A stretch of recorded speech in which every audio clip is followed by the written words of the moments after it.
और मैंने उसको बोला कि सबसे ज्यादा बुरा मुझे तब लगेगा जब मेरा कोई कंटेस्टेंट इस घर से सिर्फ वॉयलेंस के लिए भाग जाए। तो किसको नहीं समझाया।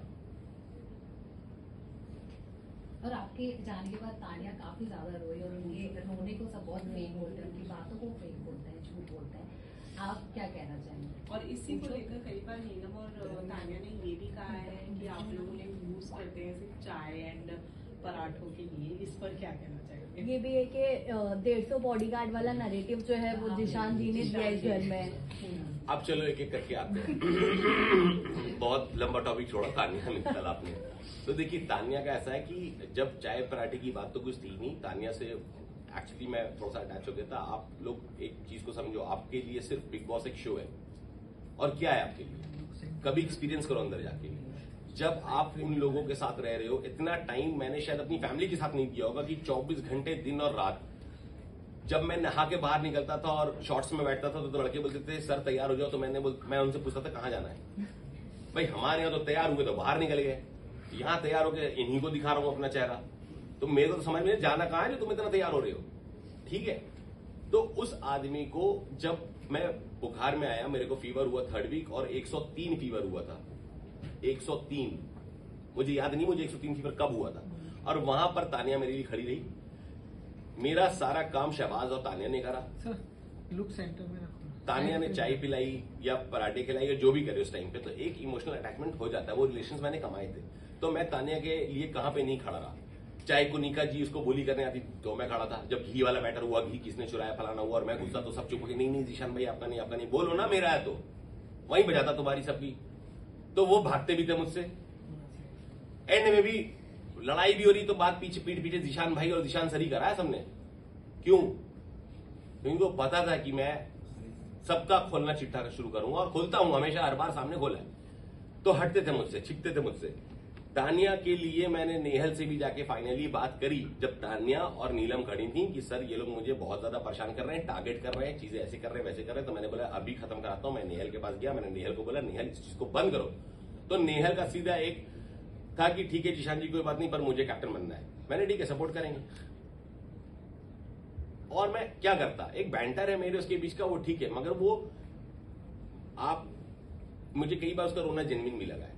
जब वो मृदुल ने उसकी बॉयफ्रेंड वाली बात बोली तो मुझे बहुत जेन्युइन लगा उसका रोना, कि हाँ वो जेन्युइनली रो रही है ना, या कुछ भी बात है। बहुत फिर कभी कभी आपको ऐसा लगता है कि यार इसको स्विमिंग पूल में ढकेला और हम नॉमिनेट हो गए, ये क्योंकि इसको सारी में स्विमिंग पूल में ढकेला, ये इसके लिए बहुत बड़ी बात है, इसके लिए रो रही। तो वहां मुझे फेक भी लगता था, मैं इरिटेट भी हो गया। मैंने उसको सुनाया भी कि भाई इतना तो मैं सगी बहन को ना झेलूं जितना मैं तुझे झेलता जा रहा हूं। तुझे हर चीज से शिकायत है, तेरी बेस्ट फ्रेंड नॉमिनेट हो गई है, तुझे उसका फर्क नहीं है, तेरा भाई नॉमिनेट हो गया, तुझे वो सारी वाली चीजें दिख रही कि उसमें तुझे स्विमिंग पूल में ढकेल दिया। उसमें कौन से शार्क थे जो तुझे खा जाते, जब तू डूब रही थी 270 फीट का स्विमिंग पूल था। तो चीजें हैं, मैं जैसा हूं मैंने वैसा रिएक्ट किया यार। आप मुझसे क्या चाह रहे थे?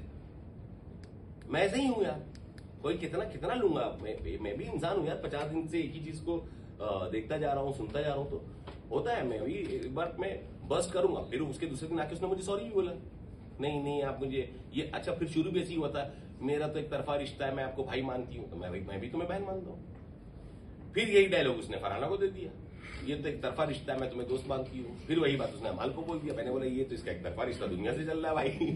तो चीजें हैं।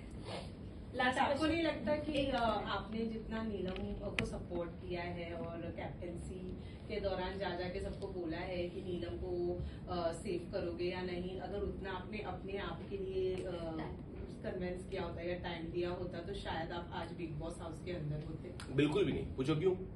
क्यों? टाइम नहीं ना लगती। उस टाइम पे मैं नॉमिनेटेड नहीं था, नीलम नॉमिनेटेड। और देखो सिंपल सी बात है कि आप लोगों को पता नहीं एपिसोड्स कैसे दिख रहे हैं। मैं आपको बताता हूं, जब आपको 24 घंटे वहां गुजारने हैं और 24 घंटे वहां पे रहना है, सुबह से लेके शाम तक आपको कॉल आउट ही करना है कि भाई आप गलत हो, आप गलत हो, आप गलत हो, आप गलत हो। टास्क भी वही है कि गलतियां बताओ, कैप्टनसी टास्क भी वही, गलतियां बताओ। कैप्टन में किसी को ही बना देता हूं, आप में से कोई बन जाओ कैप्टन। साला काम किसको करना है? घर वालों को करना है, सारे काम तो हम ही कर रहे हैं, ठीक है। तो हमारा पर्क क्या है उस वोट देने का? कुछ तो पर्क होना चाहिए ना। तो हमें एक बहाना चाहिए वोट देने का। जैसे हम यहां बाहर इलेक्शन में भी अपने नेता को, एक नेता को जिताने के लिए एक बहाना ढूंढते हैं, या तो पार्टी को बड़ा बता देते हैं या हम इंडिविजुअल नेता को बड़ा बता देते हैं। कुछ तो हमें भी सेटिस्फैक्शन चाहिए ना कि हम वोट क्यों दे रहे हैं जाके। कोई चीज वहां पे बोल दे कि फरहाना तुम किसको बचाओगी, उसने बोला नीलम को, मैंने बोला हाँ भाई जी के तू किसको बचाएगा, उसने बोला आवेश को, मैंने बोला यार मैं नीलम को बचाना चाहता हूं, मैं नीलम के साथ चला गया। जैसे मैंने जाके ये बात बोल दिया तानिया और नीलम को कि देख फरहाना को वोट देगी तो अगर बिग बॉस ने अपॉर्चुनिटी दी तो तुम बच सकते हो, तो उन्होंने बोला हम भी देंगे वोट इसको फरहाना को, वो वोट उसको पड़ गया, वो कैप्टन बन गई। नीलम बचाओ आंदोलन शुरू किया फरहाना ने। अगर आप लोगों को गलतफहमी है या नहीं दिखाया गया या देखा नहीं है आप लोगों ने, तो वापस से सुनाता हूं कि जब हम डैन्यूब में बैठे हुए थे, मैं, नीलम, तानिया, शाहबाज, तो ये बात उठी तो मैंने बोला रुको फरहाना को बुलाओ। फरहाना आती है, फरहाना से मैंने पूछा हाँ भाई 2 दिन के बाद कैप्टन बन चुकी थी, मैंने बोला अगर बिग बॉस ने ऑफर दिया तो तुम किसको बचाने वाली हो, जबकि मुझे ये पूछना भी गलत था, फिर भी क्योंकि तानिया और नीलम बार बार पूछ रही थी तो मैंने बुला के पूछा और फरहाना ने वहां एक वर्ड यूज कर लिया, मैं सोचूंगी। क्यों सोचोगी भाई, तुम्हें वोट इस बात पे मिला तो तुम सोचोगी क्यों? उस बात को लंबा खींच दिया गया 2-2.5 घंटे। तो बिग बॉस ने बोला अगर नीलम बचाओ आंदोलन खत्म हो गया तो बोलो।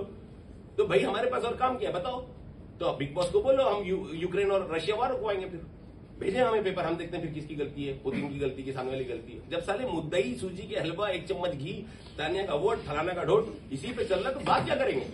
दिन तो काटना है ना दोस्त, पूरा दिन काटना है, क्या करेंगे? और वहीं दिमाग लग रहा है। अब आदमी बोलता है यार दिन भर तुम कैप्टनसी के इसमें लगे, भाई डेमोक्रेसी का सीजन है, किस पे लगूं?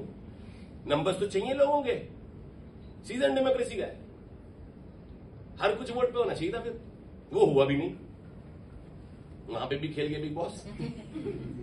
तो मैं तो अपने हिसाब से चीजें लेके चल रहा था ना। मैं कुछ जैसे आवेश को, जब मैंने आवेश और नगमा खड़ी थी और बसीर खड़ा था, सेकंड वीक की बात है और नॉमिनेशन से मुझे बचाना था, मैंने बसीर को बचाया। तो आवेश ने ये बात उठाई कि ईशान भाई आप कहां फेयर हो, आप तो फेयर नहीं हो। मैंने आवेश, हर चीज गेम नहीं होती, कहीं रिलेशन भी होते हैं, मैं रिलेशन में फेयर हूं, मैंने बसीर को बचाया। यहां पे अभिषेक होता तो किसको बचाता? अशनूर और नगमा बाद में गई तो किसको बचाएंगे? अभिषेक को बचाएंगे। अमाल को बाहर कर दिया, अभिषेक को और प्रणीत को बचाया। तो आप कहीं तो फेयर हो, तो मैं जहां फेयर हूं मैं उनको वो भी समझा रहा हूं कि यार मैं गेम में नहीं तो रिलेशन में फेयर हूं। ये कौन समझेगा? रहो ना 50 दिन ऐसे सर पकड़ दोगे कि भाई सलमान सर क्यों। और ये देखो एक बात बताता हूं, जब आप बोलते हैं ना बायस्ड हैं, ये बायस नहीं, ये गेम ऐसा था। अगर आप लोगों को थोड़ा सा भी लगा कि मैं चीजों को ऑब्जर्व कर रहा था वहां पे और चीजों को सही से रख रहा था वहां पे, तो आप मेरी बातों को यकीन मानो, जब आप जाओगे तो आपको कुछ समझ में आएगा कि ये गेम ऐसा है कि सर को भी भेजा जाता है ना तो 4 लोगों को झाड़ पे चढ़ाया जाता है, 6 लोगों को गिराया जाता है, फिर उन 6 लोगों को चढ़ाया जाता है, फिर इनको झाड़ से उतार दिया जाता है। ये चलता ही ऐसे। क्या अभिषेक की तारीफ नहीं हुई है? बहुत तारीफ हुई है। फिर अभिषेक को भी उतारा गया, फिर अभिषेक को दिखाया भी गया, तुम्हारे जो दोस्त तुमको समझ रहे हो वो कैसे।